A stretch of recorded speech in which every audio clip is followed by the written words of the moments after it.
Welcome to Who Knew. We are fans of the current series of Doctor Who, and here we discuss our likes, dislikes, and insights into the modern regeneration of the show. Subscribe, review, and listen to us on iTunes or our YouTube channel, youtube.com/WhoKnewPodcast. All our episodes are on WhoKnewPodcast.com. You can leave comments there or email us at WhoKnewPodcast@gmail.com. We also have an Instagram and Twitter account. Tweet at us at WhoKnewPodcast. And find us on Facebook. Today's episode is episode 7 of season 9, the Zygon invasion, Operation Double, a peace agreement to settle millions of Zygons on planet Earth in human form, all hinging on unit security, Zygon secrecy, and the safety of both Osgoods. The Doctor has given them the Osgood box, a device of last resort, a device that if used, means the nightmare scenario has begun. Today's episode is episode 7 of season 9. With this season, there are 2-parters throughout the season. We'll save our recommendations for the next episode, as well as if it lived up to the setup promised in the first. This episode is written by Peter Harness, directed by Daniel Nethim. It originally aired on the 31st of October 2015 and was watched by 5.76 million viewers. Hi, this is Eugene. Let's introduce ourselves. Hi, I'm Josh. Hello, this is Auburn. And hello, this is Auburn. Sorry. Hello, this is Kelsey. Hi, this is Brian. Hello, this is Frank. During a riot, Osgood is chased by a Zygon. Before you start, because I just want to say real quick, it's like what this episode really is. First off, 7 of 9. But what this episode is, hey, do you remember that subplot from the 50th that we never wrapped up or referenced, and you all just kind of forgot about it because it wasn't the 50th plot? Well, here's the answer to that you didn't know you needed. Sorry, Eugene. I don't like to break the fourth wall in the slug lines because I know how you guys all hate breaking the fourth wall. During a riot, Osgood is being chased by a Zygon. Just before she is zapped unconscious, she gets a message off to the Doctor. A message that says nightmare scenario. The Doctor is trying to get a hold of Clara. He's worried, very worried, and he's very suspicious of 2 little girls in a park. He's telling them that they are breaking the ceasefire. They tell him that they will take care of their children themselves. Suddenly, the 2 girls are taken away by more Zygons. Kate phones to say that Osgood has been kidnapped. They forced her to send a video saying war has begun. Unit will be destroyed, as will anyone who is against the Zygon race. So yeah, the opening was like, hey, I remember really liking that 50th. Why are we here? Like a season and a half ago? Yeah. No, 2 seasons now, isn't it? That's why we're in the middle, so half? I don't know, whatever. See, that's why Eugene's a better writer than me. He said it succinctly and much better than I was saying. All the stuff before the main title was pretty fun. Like I like like you said, the intro with the typewriter type coming on. And then I don't know, like I noticed that Osgood was going to an American police station. Like stuff just looked, you know, more American. And then I like that the Doctor was playing the Star Spangled Banner on his guitar in the TARDIS. No, it wasn't that, wasn't it? Amazing Grace. Oh, was it? No. Yeah, it was Well, Amazing some Grace. people would want that as our anthem. Yeah. That sounded like a Jimi Hendrix type. It did, very much. Yeah. Yeah. That was the joke. It was like a Jimi Hendrix version of Amazing Grace. Oh, okay. And to me, it was a foreshadowing of what's going to happen. You know, so they definitely chose it for a reason. And I did like the once upon a time and the way they reminded us all rather than previously on. Yeah. Yeah, it's nice that it was encapsulated into the show. Because like Brian was saying, like, what? Yeah. And they played, while they did it, they played the 50th theme music, which was, when I heard that and saw that, it like really got me to think back onto the 50th. So it was good trigger for me. Yeah, and it's always good seeing John Hurt. Yeah. Rest in peace. But I feel, just talking about the connections with that subplot in the day of the Doctor, the 50th anniversary with this, it just feels like we're rewriting everything. Like, why do we have this Zygon thing going on? I don't know. I just feel like the last time we saw Osgood was she was killed by Missy in Death in Heaven, I believe. Yes.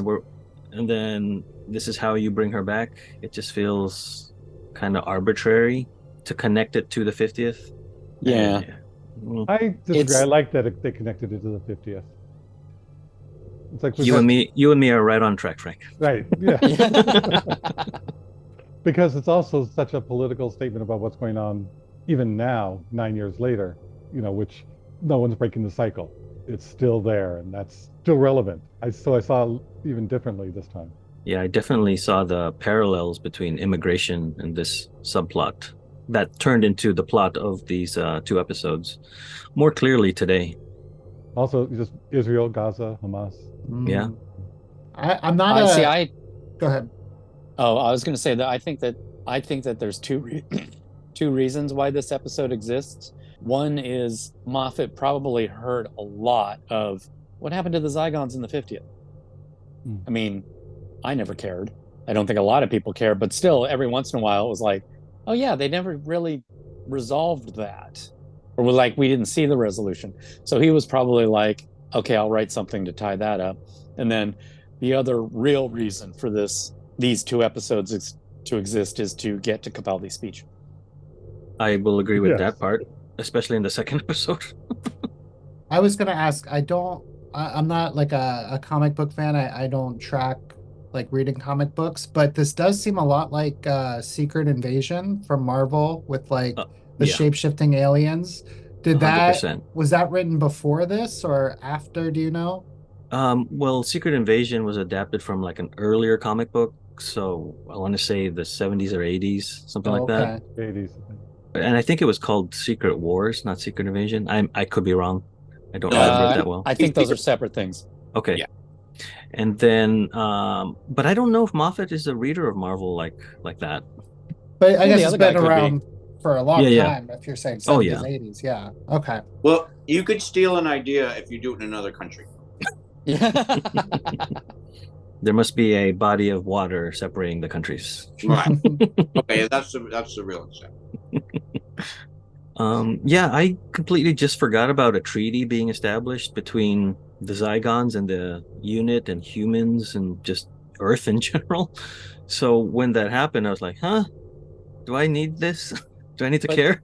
But we didn't even get to the point. I mean, yeah, we didn't need it. But in the 50th, we didn't even get to the treaty. The only thing was they were sitting down at a table, and then the show goes back to John Hurt saying it's time for me to go.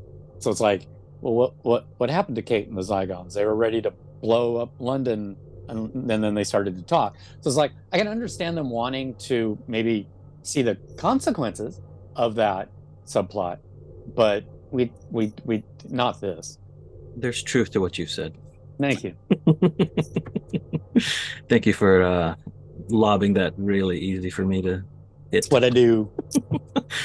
But yeah, like, just, I don't know how I'm very conflicted watching this and how it connects to that episode. It felt like, oh shoot, what was it? When the Doctor, I can't remember who, but he said, I'm finding my way back home the long way around, meaning Gallifrey. And then we get to that season after that, I want to say it's a special, and then we don't pursue Gallifrey. Mm-hmm. And then this one feels like, as a wish list, I would like it in Capaldi's first season, or just something earlier to tie this together more recently with just having watched the Day of the Doctor. It's something that I just forgot, like we've all said. But that's why I'm glad they brought it back, because it is something that we forgot, that didn't finalize. So I thought that was nice to bring it back to the 50th and continue that storyline. Kind of, we know with Claire and some of these stories that we've gone to, they've just been a little bit of offshoots at times. So this being part of the main arc of the Doctor, I thought was good. Yeah, same. I appreciate this story. I don't know if that's necessarily what Frank's saying, but I liked this story. I like a continuation of another Doctor's something another doctor put into motion, and now this doctor is having to deal with it, and we're getting to watch it.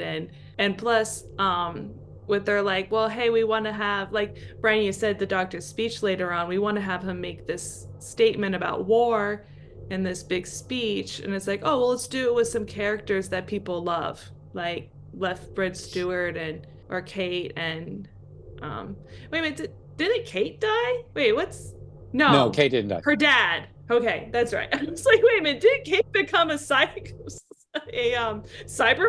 No, her dad did. Okay.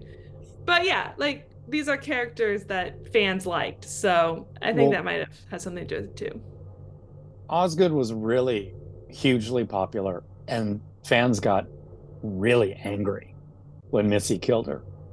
Yeah, really we discussed angry. that. Yeah. When we did that episode, we're like, that's fandom, so you're killing the character that represents us? That's just very odd. Well, then they brought her back like this, and I kind of think, no, you can keep her dead. I'm still torn after watching both episodes on how they did it, because she is back, but she isn't. I mean, so I am torn because somebody died back then because of Missy, and was that her or not, and why it's still important to me whether or not it was human her or Zygon her. But then when she talks, it's like, it doesn't matter, but it does, because if you're human, you cannot get the memories and the feeling of what it was to be a Zygon. They can tell you and you can empathize with it, but you don't get it if you're human. But if you're a Zygon, you can pick everything out of the human, especially having that contact together for so long, that you can become more of the human Zygon hybrid, because that was just your birth race, and then this is what you've picked up. So it's just, to me, it's I'm still struggling with whether I like it or not. And I do and I don't at the same time. It's kind of like the Odysseus, or what ship is it that you get replaced it a little bit at a time? Is it still the same ship? Theseus.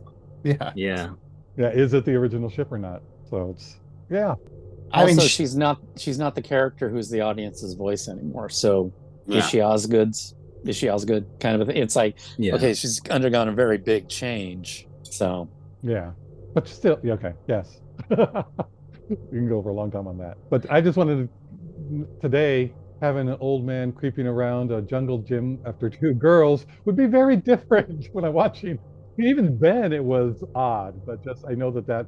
I did make a point to watch his body language, and he was never aggressive. In fact, when he kind of ran around them to talk to them, he kind of backed up. He was in a very like surrendering type of like, please let me talk to you, not like, psst, little girl. But even that, I mean, nowadays, any adult around would go, whose parent are you? Why are you here? You can't be here. It's just different for it. Yeah. I thought the same thought. And after that, I was like, oh, this is kind of reminding me of The Shining with two little girls. Yeah. Right. That's always a winning reference, I think, in film or television. Oh, yeah. But then I also thought, this is weird as a contrast between what we've been given in the nightmare scenario, going from something very like Armageddon-y type of thing, and then going to something very silly. So I feel like they're at two very opposite ends of the spectrum that sometimes don't work for me, depending on what mood I'm in. But that the Zygons took it seriously, the girls took it seriously, I think helped balance that out. But no, this is our faction. We're the ones who are in control. Stay out of it. We're handling this. So that's another thing I don't like. When the Zygons are normalized, you can't tell who's in which faction, because they all have the same like red quality, where when you had different factions of Daleks, you could paint them differently. Well, but they could tell. But that's the whole point of they smell each other's fighting butts. against. But that's the point. We're fighting against humans. How do you tell which ones just living in the area and which ones are the radicals? Yes. So I was going to transition into that because there's so many things about these two episodes that I do like and I don't like, and it's weird because I don't know. It's like I'm very conflicted. I think what we've mentioned here, we're torn between what's good and what's bad and how we feel about them. But, speaking of things that I do like, the beginning part with the Osgoods talking about resettlement, and they're talking about like Earth housing an alien species. The Zygons' ability should not be considered a weapon, but a survival mechanism. They embed themselves into our cultures. Any race is capable of the best and the worst. Every race is peaceful and warlike, good and evil. My race is no exception, and neither is mine. And I just love that little opening with them. Yes. Yeah, but when going further into the episode, there was times it was like, okay, you had 20 million Zygons, which I'm really glad they threw in the line that said those were Zygons that were born here. That was a very needed line, because like, you got 20 million Zygons through that painting, but I'm glad that they said, no, these guys were born here. What bugged me though was, of course they're going to be pissed. They have to hide. It's like, yeah, no, I see their point. Why should they have to hide? And, I kind of try and justify it in my head saying, well, that was part of the negotiation. You can live here, It's like, you can be Zygon, just don't act Zygon. And that just always bugged me. It's like, I can't even see the doctor agreeing to that. But I think in their logic, that's like part of what they do, right? Like that's what Osgood was saying, is that they embed themselves in a culture and do survive like that. Like that is being Zygon? Is that what you're saying? Yes, like that is part of what their history or their natural but they did have their instinct, yeah. But they also did have this splinter. They did have this civil war kind of a thing, because they didn't want to do that. Which they said were the younger group. So not all 20 million were all at once. It's like they were born here and then they were birthed. Ongoing, yeah. At different times, because it's the younger generation that was, we shouldn't have to lie who we are. It's to me, that's such a metaphor for being gay. It's like, no, you just have to act straight. You just have to fit in to the 1950s family, leave it to Beaver type of look. And then as it progresses, it's like, no, we don't have to do this anymore. We should be able to live like our own people, what we are. So to me, that's just the basic analogy at that point for the younger ones going, no, this is wrong that we have to hide. Yeah, it's one of those things where if they had focused on certain aspects like that they're bringing up, this would have been a great two-parter. Mm-hmm. But then you have it juxtaposed with the silliness of two girls in a playground. And so that's why sometimes my mood affects the way I enjoy these episodes. At first, I thought they were going to be silly, and then all of a sudden, it was like, well, they got good actresses. And to me, it was really creepy, and it did have a shining vibe, so I accepted it. And then it was like, hi, we're these two little kids, but in actuality, we're the leaders. I thought that was a good contrast. Man, that's exactly what I was going to say. Sorry. Oh, no, I'm glad you said it. Well, then I'm glad. Then you guys win. I'm just realizing now, because I was thinking when I was watching it, why are these two leaders like living in a school with kids? And I was like, oh, now I'm realizing probably because no one would look for them there. Yeah. Or so they thought. I did think, we saw the one kid that was in Clara's building, and then these two girls. There's a lot of violence towards children in this first episode that did surprise me a little bit. Like, even though they're not really children, it's still... The neighbor was. Yeah, the neighbor was. Yeah, I felt like Clara just kind of gave that boy up to be eaten by the Zygons. Like, here you go, well, kid. But yes. Yeah. At the time, it was like, oh. I laughed. It was like, well, this is why we hate Clara. Yeah. Let's read on that one. Let's go to that one. Oh, all right.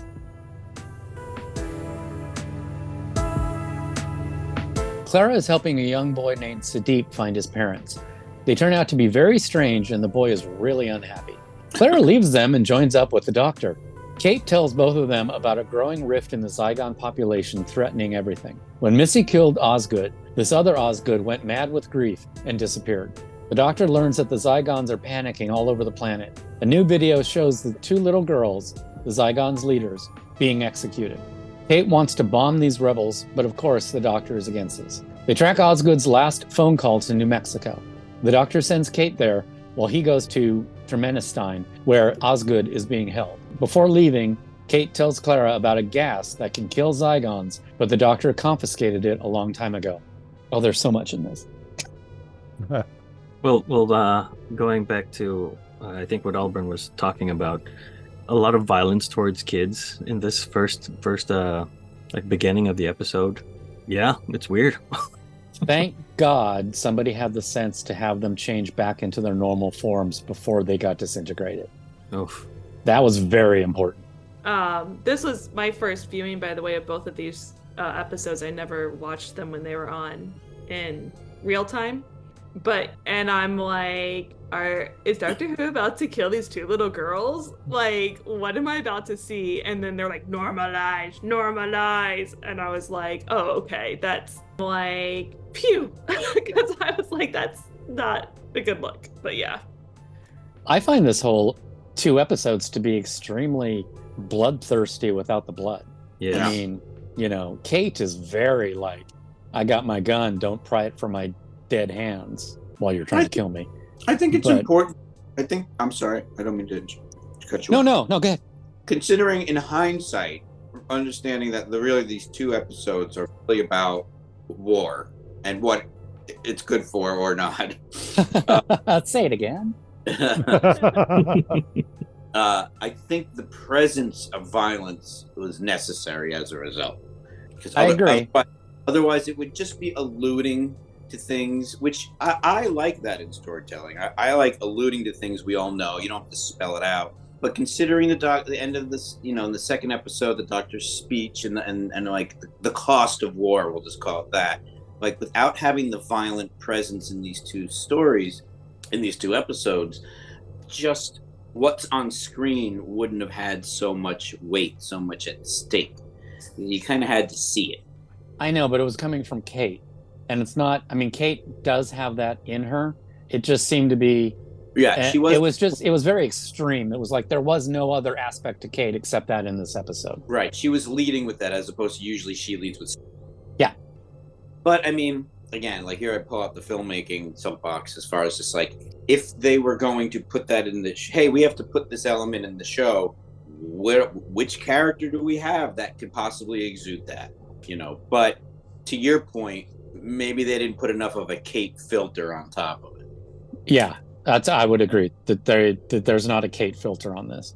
This could almost be that general, instead of having it be Kate, have it be the general, because, they or well, again, this whole episode is badly written.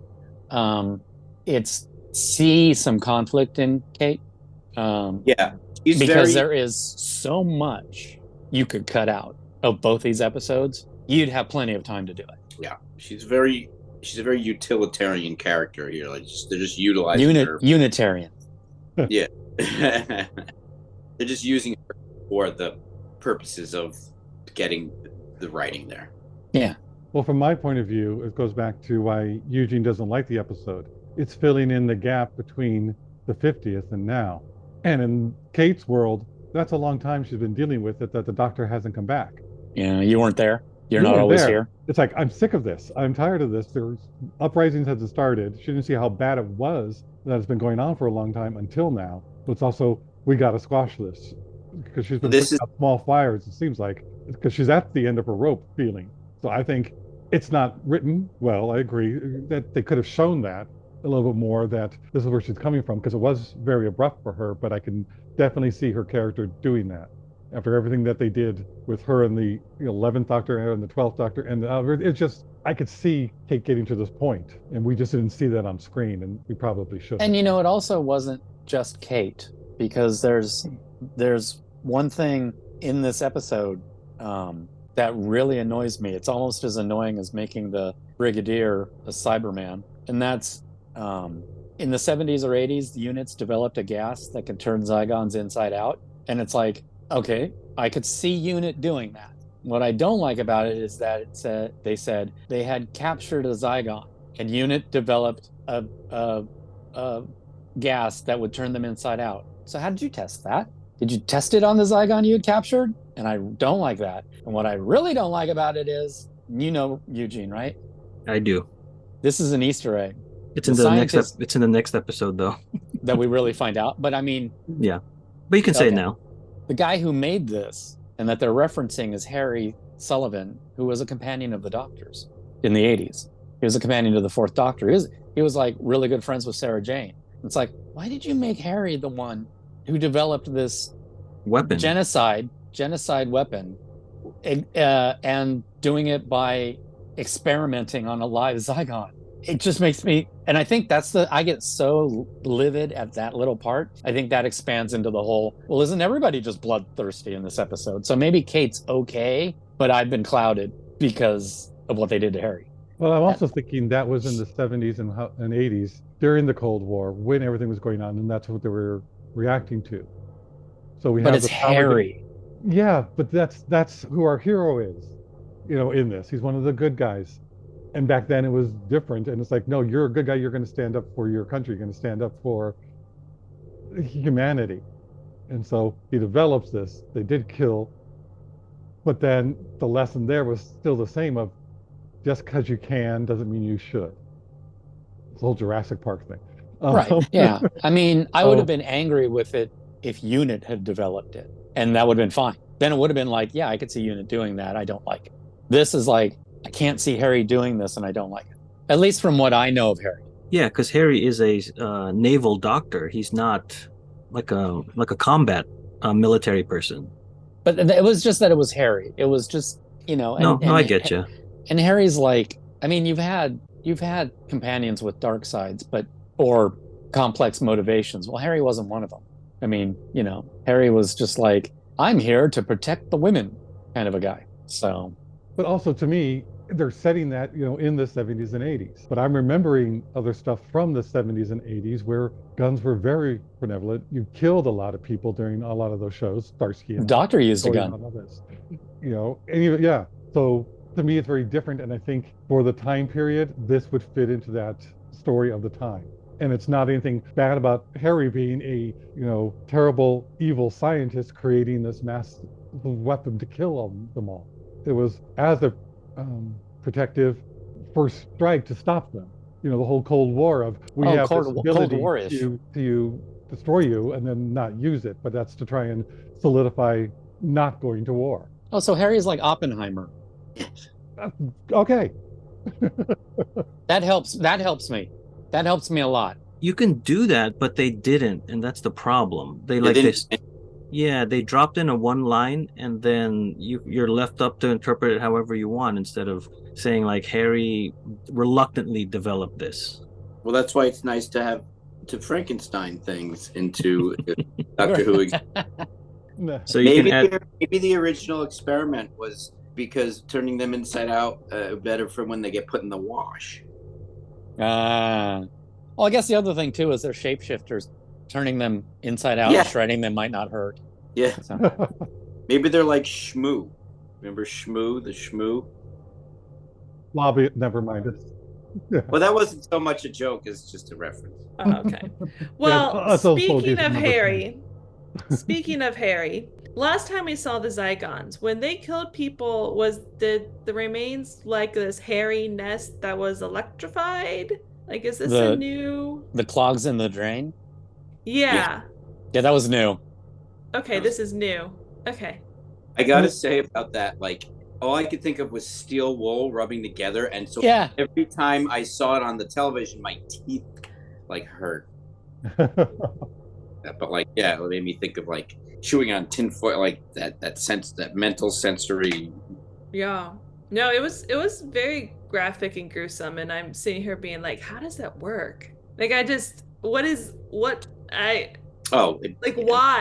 Because they spent the money on all the effects and costumes. They're like, we got to come up with something simple. Yeah, like, and we ran out of ash. Oh God, we ran out of ash. Well, what do we have? We got all this fake hair. Simple, cheap, and little boys will go, cool. Yeah. And it's better than like a bag of bones or something, like, right. Kind of make it that graphic. I liked it, and it was definitely impactful when there was like a lot of it, like in the dumpster or the trash can. You're like, oh man, that's yeah. Well, it's that's one thing I like about the show from the beginning is just as cheesy or silly as some of the ideas may be, the imagery sticks with you. It's very, very definitive. A few things before we move on. You know, I love the Clara theme. I did not like this version of it. Definitely not me. The softer version? No, this is just a peppy. Oh, I liked it. I did not. So It was a little jaunty. that's the word for it. I was okay with it. And once, you know, Clara comes out of the parents, she puts her hair up, which is a big tell, and also the Mhm. Dutch angles. Yep. And they I used didn't get it. the Dutch angles so much in this, it felt like the 60s Batman, you know, an evil lair. I mean, it's just like, okay, you're overusing the Dutch angles, in my opinion. Yeah, I agree. I didn't notice it at all. Maybe that's why, because obviously those angles were for a story purpose that doesn't get revealed till later. Right. But maybe I didn't. I mean, I enjoyed these 2 episodes, but I definitely enjoyed the second episode better. But the biggest thing I kind of felt from this first one is it felt overly dramatic, like it was like forcing the drama of it, and maybe that's why, because I didn't pick up on. I think you might be right where they used the Dutch angles too much, but they needed to in order to sell what they were trying to sell. But if you're not aware of it, whatever, it worked to a certain extent, I guess. I kind of have a different take on the Dutch angles and a few like the zoom ins and all that kind of stuff. It's one of my overriding issues with both these episodes. They're very, let's talk about it, not show it. Yes. They talk about so much. So it's like you've got this nightmare scenario and, we're told about the unease, the paranoia, the panicking, and even the war, but we never see it. Yeah. So there's really like no emotional impact. Yes. And I got numb with all the exposition. It just kind of gets all jumbled. And even today, when we were watching it, taking our notes today, I was still going, oh, I didn't pick that line up before, because it's in this clump of exposition. And it's like, it's just so talky. It's just, all they do is stand around and talk about all this bad stuff that's happening. Ugh. Yeah, I actually Bad writing. I didn't fully follow the whole plot of the alien plot until like the last third of the second episode. I kind of got the gist of what they were saying and stuff, and whatever I didn't understand, I was like, it'll make sense later, or I get it. They're upset at them about something, and no, take over. Like, I got the gist of things, but it was a lot of exposition thrown at you with high, intense performances. Yeah, because we do talk about that, where they do talk very fast, throwing a bunch of exposition at us, and so there are certain lines that are important, but they're not emphasized, or there's no pauses in them to kind of highlight them. And it goes to I think what I complain a lot about is show us, don't tell us. But here it's telling us and then telling us again. Yeah. Where it's weird, because I have examples of where things are talky, but yet I want to know more, like V for Vendetta or Legends of the Galactic Heroes, which is an anime, where they're done well, that you are intrigued at what people are telling you, where in this case I don't feel that. Right. I'm one of the few people that's like, I love the Council of Elrond in Lord of the Rings. Like, tell me more. I want more history. Tell me more. But this was just bad.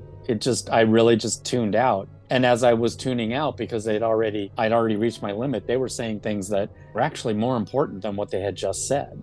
I think especially for you guys that are like more fans than maybe I am, or more devoted, like it turned you off right away because of the weirdness around Osgood and retconning her and the story. And I think I remember feeling similar, like when I first watched it, if I got this far in the Capaldi season. But I didn't feel that as much on this rewatch, maybe because like there's more time, or I didn't. Expectations were tempered.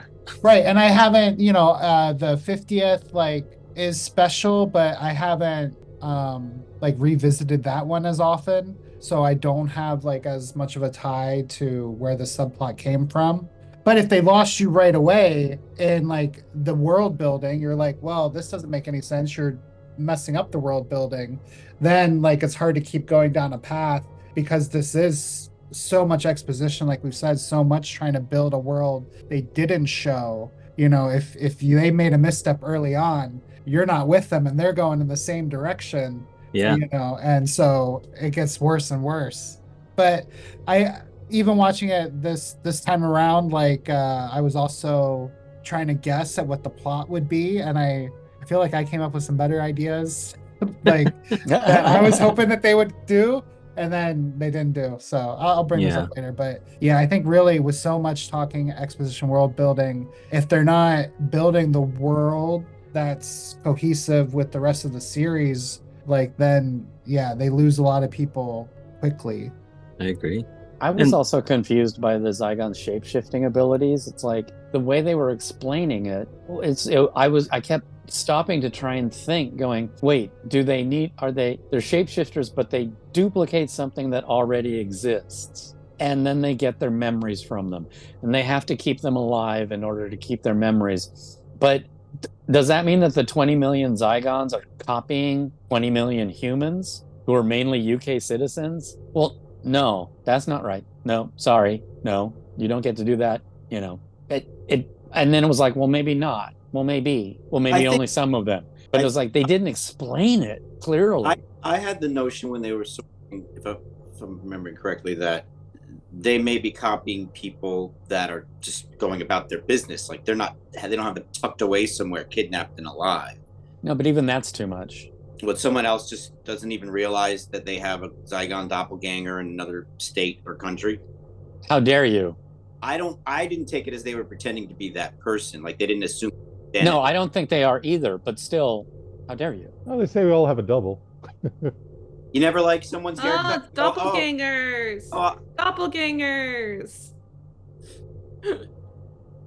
I agree, Brian. That's just an odd problem with this, in that there are two of the same person genetically, fingerprints, and everything, the face recognition, so that's too much, especially now. It's like, no, you have to be somewhat different. Even if you resemble them and you move away, you call yourself something different. Like that's just too problematic. Well, and it goes back to like the immigration allegory of, how do you support all these people that don't belong and can't even be here unless they, leech off of a British citizen. Ooh, good one. Going back to what you were saying before about Secret Wars, Secret Invasion, this is kind of a ripoff of it, because the Secret Invasion was the Skrulls who were shape-shifting aliens. Exactly. Yeah. So and duplicating existing people and using their memories. Right. Yeah. And then the younger people wanted to be unhidden.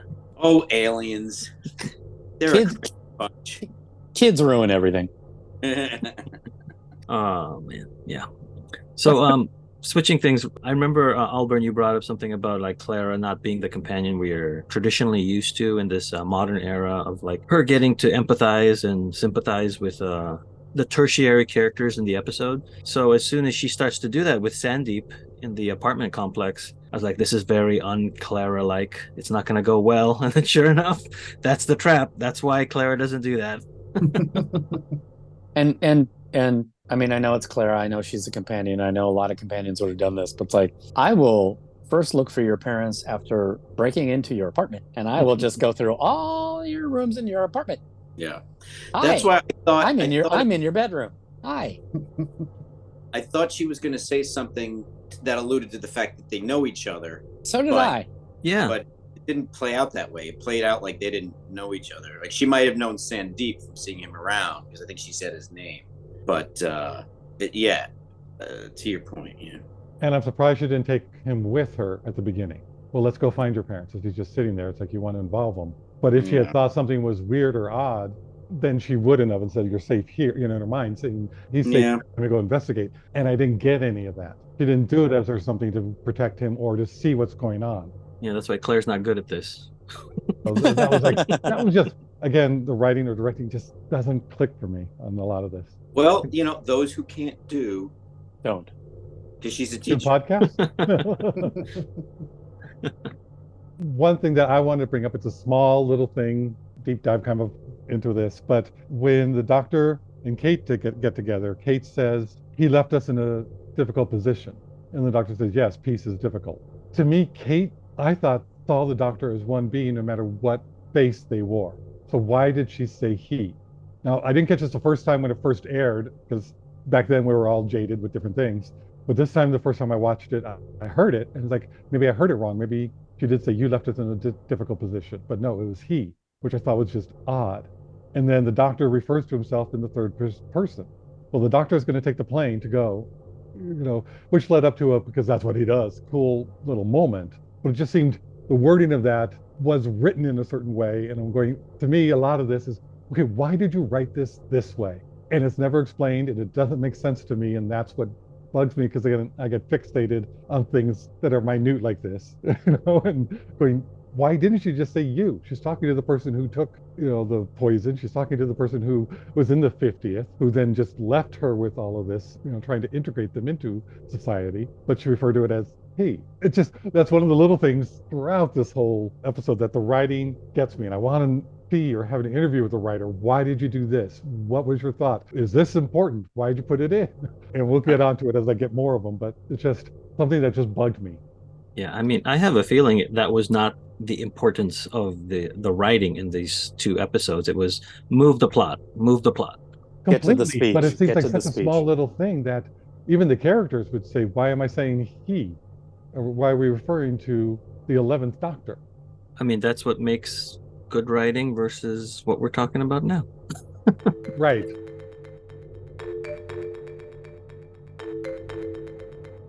Clara and Jack see Sandeep's parents kidnapping him. Trying to follow them, they find Zygon technology in an elevator and arrive at an underground tunnel where Zygons are taking humans. Jack discovers that this is happening in elevators all over London. Under London, they discover a nest of Zygon pods. Clara wants to destroy them, but reveals that Clara is actually in one of the pods. This Clara has been a Zygon since first being with Sandeep's parents. The Clara Zygon kills Jack and all the unit forces. In New Mexico, Kate is held at gunpoint by a police officer who tells her about British people showing up in town. After a number of murders, the people reveal themselves as Zygons and attack the humans.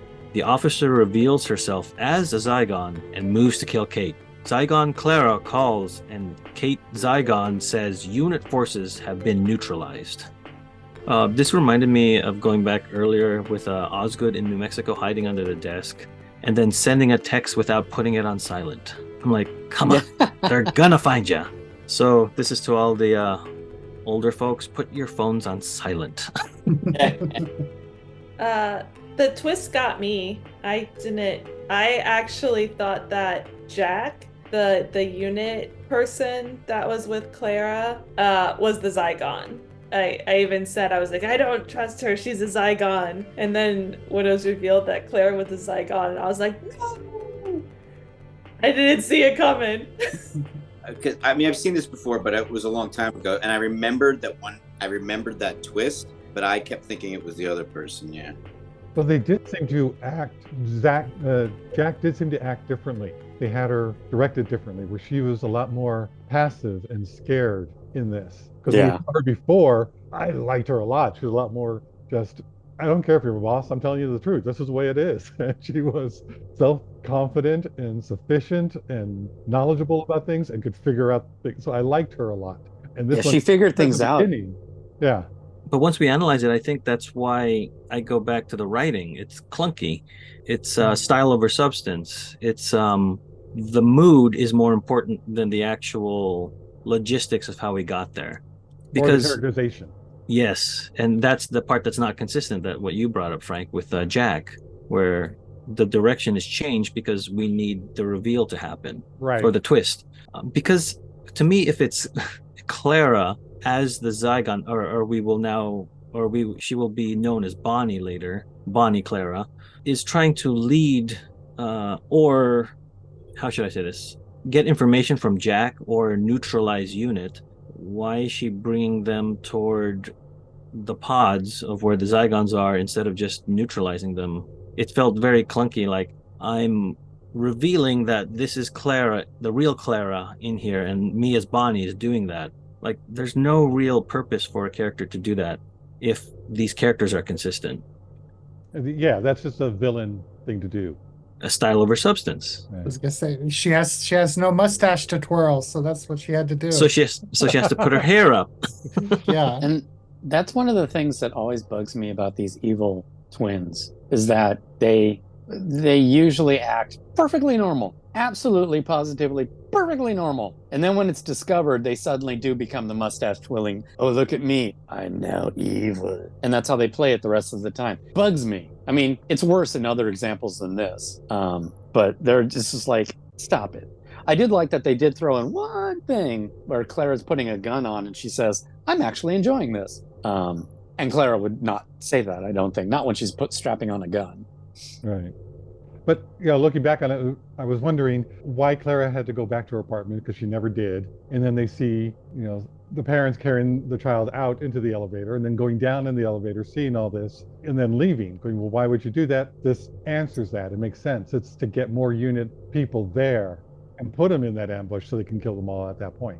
Yeah, but get them there and then attack instead of let me wipe away the mush on the screen so you can see that I gotcha. It's just weird. I get that they did that because of trying to reach out to the audience to show everything and have this be more of a villain look. From us adults, it's like, okay, that's not the best for us. But I can see, no, you're putting on this show, you're trying to reach a larger audience. I'll give that to them. I'll give that. Yeah, this is, ultimately for kids, so we're going to put them in harm's way in the very beginning, and then we're going to do this part for them. One thing before we move on, just for plot is the only reason the Doctor goes on the airplane. It's like we need him to get him on there. Because the TARDIS, especially if you're trying to find Osgood, and time is important, you would take the TARDIS just to move there now and get over there. But no, style over substance. Plane. It's like, why would he take the plane just to be cool? But it just seemed, why aren't you in that hurry? Like, did you give Kate the TARDIS to get to New Mexico faster? I don't know. That would have made more sense. Again, the writing is further the plot instead of look at the logistical way of doing things and the consistent character way of doing things. Yeah.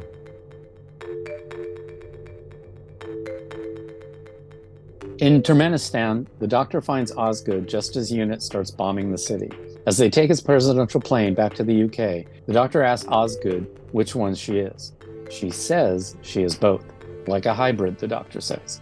He questions a Zygon prisoner who says that they want the world. They want to be acknowledged for who they are. They want a home where they can live as their true selves.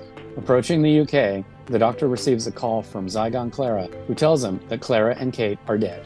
She then fires a Stinger missile. Stinger missile launcher at his plane. Did you put Stinger in? Yes, because that's what it is.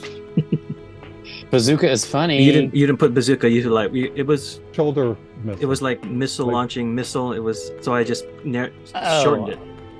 Oh, Paul. Hey, it reads better. Oh yeah, I totally forgot in this episode is like the stupidest unit. What are they called? Team? No. Tactical units. Yeah, like the night shift crew. The poor commander got stuck with, who fall for the Zygon trap of looking like his mom, even though I'm sure he left. I don't know. Yeah. I mean, like the whole point, like they would have totally prepped them for it. Yeah. This is probably going to happen. So it's like go like, oh no, it's happening. What do we do? It's like number one on the briefing. They will be your mom, your dad. Don't believe it. And then when they get there, like, I zoned out in the training. What was that? And they did also, they did say this happens. They can be your family. She did tell them because they learned from the first bombing that they were going to do, which was aborted. That was great going, that's her son. And so it's like, okay, this is new. This is interesting, is what the Doctor said. Who the drone pilot hadn't seen in a while. She had to check the picture, be like, wait, is that what my kid and husband? Yeah. Oh yeah. Oh, now I feel. See, again, it's weird. It's well, the picture's there for the audience, but it's just really spelling it out. I think what was missing underneath that picture on her desk was "Do it for them." Well, I have two things on this. Is one, the main guy is like, mom, mom, mom. And the commander is saying, shoot, shoot, shoot, right? Well, if I was one of the other guys, it's like, she ain't my mom and I know what she's doing. And boom, I'd take her out. She changes into a Zygon. I'm right. And then the other thing that really bugs me is that in a situation like that, the doctor wouldn't have stood behind the building. The doctor would have run into the middle between the two of them. Absolutely. Yes.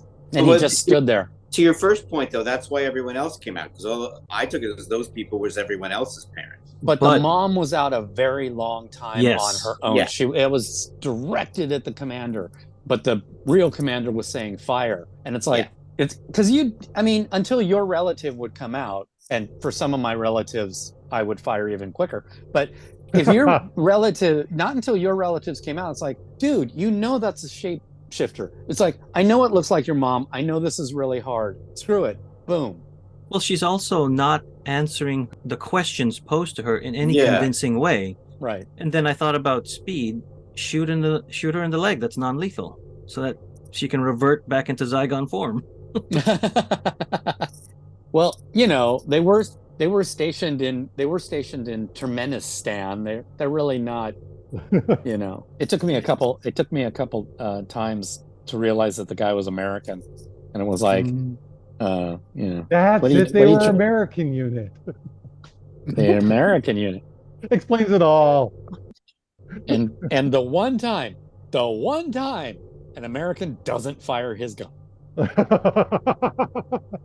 It just takes one, Brian, to break the cycle. Yeah, that's all you need, and then you're dead.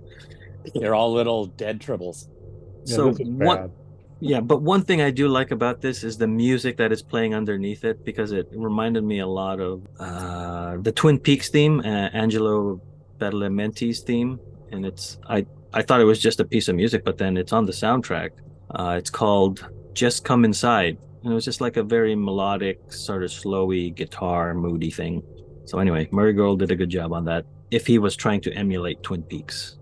There was one good line in this, which was funny, a nice reference, when the doctor tells Walsh who he is. Yes, we know who you are. Yeah. Yeah. I laughed. I had a good giggle. A reference to Harriet Jones way back when. Yeah, that was weird, because we got established, or it was established that the doctor is the president of the world, and then we're reminded, because of not only the plane, but because of that line that you mentioned, Frank. So it feels, I don't want to say they're talking down to us, but sometimes it feels like that. Well, that was also the ending of the last season, where Osgood died. So they're bringing that in to try and remind people of it. They overdid it. They said it many times. So I agree with you, but I can see that was the episode that they were talking about. We have to somehow rectify Osgood dying, so we're going to reference that episode. Yeah, that's why my go-to reaction was lazy writing, but it's what you're talking about. It could be both. No, it can't. Yes, it could definitely be both. And this is also where I think we get the new rules of these Zygons now, where I think before you had to kill the you had to keep the individual alive that you are in the pod. You had to keep them alive because you needed to refresh the body print, as they call it. Where now they just get the information that they want, they take the memories, and then they can forever keep the body print. So it feels again like what Moffat has done to the Weeping Angels. We established these are their rules, and then we changed them because it fits the mood and the story.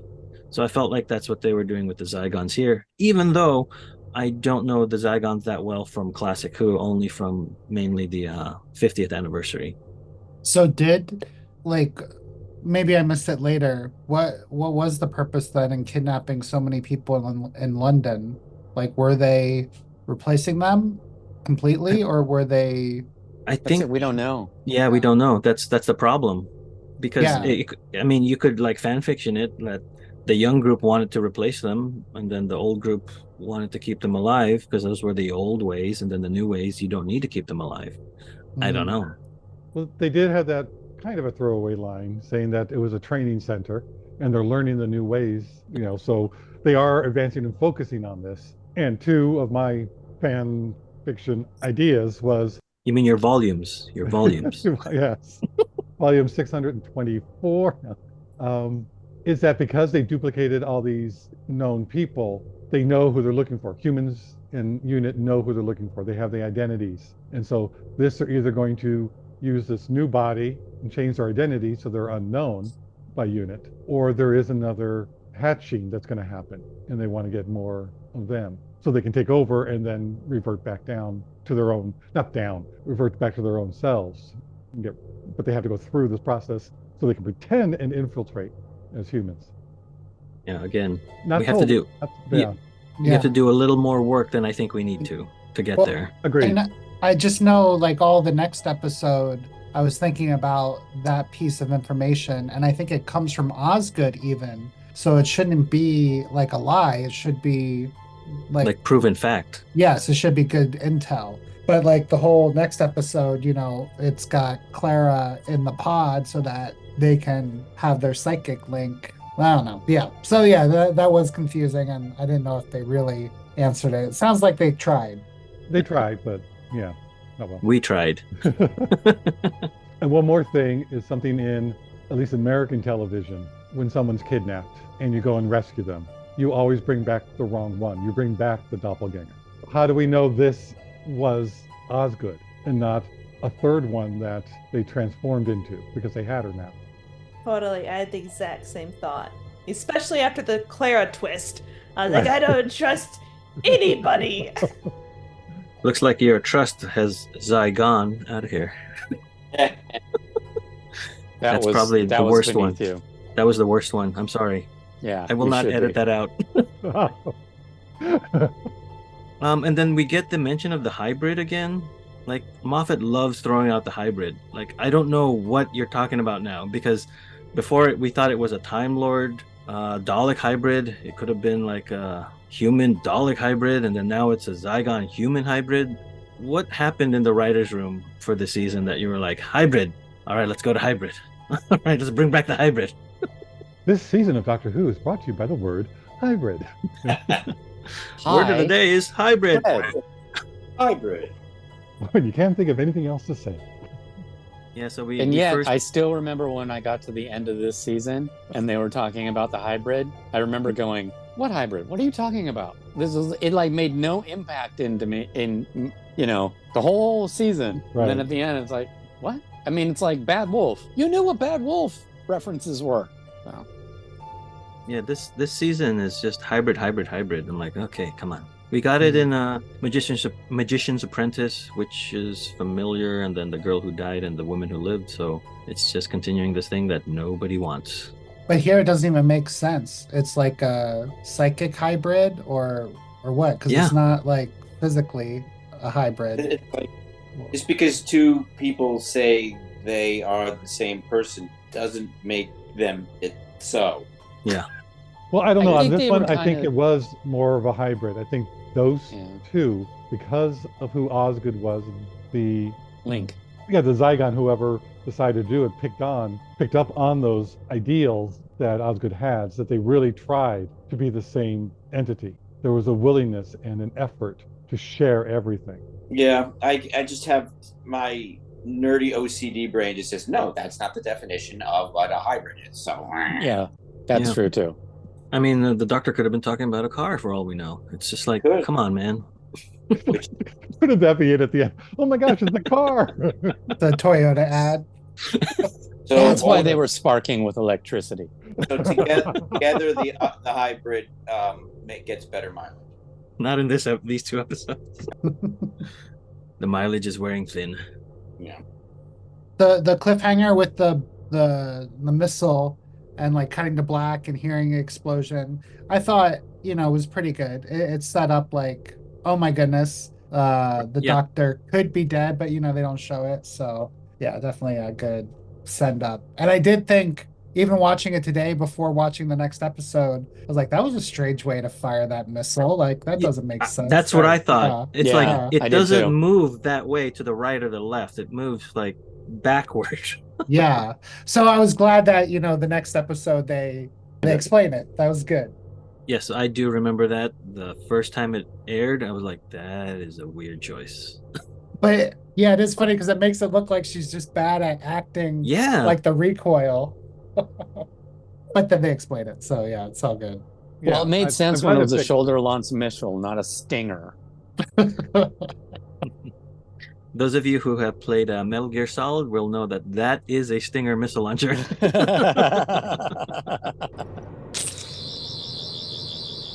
All right, going through the cast real quick, we have Ingrid Oliver coming back as Osgood. We last saw her in season 8, Death in Heaven.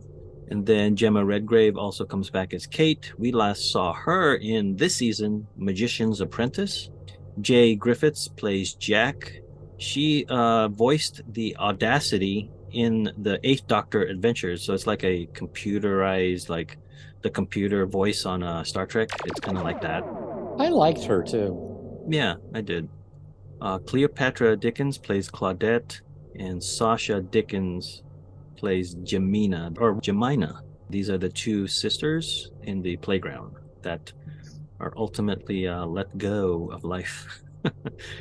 Rebecca Front plays Walsh, the unit leader that is in the bunker, and then in the one that storms that. Is it a church that they storm?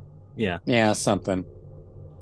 She previously worked with Capaldi in The Thick of It. She played Nicola Murray. Oh, she's funny. She did a good job, but she was playing, a very active role, and she did seem a little old, like a little mature for like how much soldiering she was doing. But I think she did a really good job with it. It was just like one of those things where like you could tell she's not a soldier, but they got them all dressed up as like unit soldiers. Yeah. And so, but she's a little out of place in that kind of position, but she still acted it very well. Mm-hmm. And then we have Abhishek Singh, who plays the little boy, which I think is Sandeep, but he's credited as a little boy. That's weird.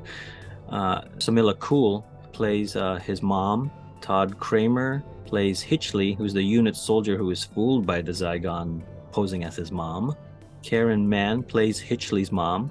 Jill Winternitz plays Lisa, the drone operator who is fooled and can't remember her family by looking at the photo. Never, ever let her near important equipment ever again. Certainly don't put her at the nuclear. No, the codes. Button. Yeah, no. Gretchen Egolf plays Norlander, who is the police officer in the New Mexico precinct, I guess, that Kate goes to. Yeah, she's from Lancaster, Pennsylvania. That's where she's born. And I remember her from an old title that we worked on, Brian Journeyman, in 2007. And then I think she was the love interest in that. That's why I remember. Okay. I was like, she looks very familiar, and then I looked her up. I liked it, but it bombed. Yeah, it did. And then Aidan Cook and Tom Wilton played the Zygons in costume, and Nicholas Briggs voices all the Zygons. So that wraps up the Zygon invasion. We will save our comments and recommendations for the next episode. So thanks for listening, stay safe, and we will see you next time when the future becomes the present. You just listened to an episode of Who Knew? Our wonderful theme music is by Michael Grady. Find him on Facebook at The Universe Explodes. Additional music is by Damiel Paggio. Additional music by Paul Ohlers. All our episodes are engineered by Auburn, and you can find him at auburnbinkley.com. You can also find this show in several places. Follow us on Twitter at Who Knew Podcast. Subscribe, review, and listen to us on Apple Podcasts, Google Podcasts, or on our YouTube channel, youtube.com/WhoKnewPodcast. All our episodes are on whoknewpodcast.com. Visit our Facebook page. Please leave comments, reviews, and click like to support Who Knew Podcast. To listen to our show on your Amazon Echo device, subscribe to us on Amazon Music, and then ask your Amazon device to play your podcast subscriptions. This podcast is inspired by Doctor Who, the longest-running sci-fi show in history, and especially the revival spearheaded by Russell T. Davis. Thanks to Russell, Sidney Newman, Verity Lambert, Ron Grainer, and all those involved in the adventures of our favorite Time Lord. Your work continues to inspire and entertain.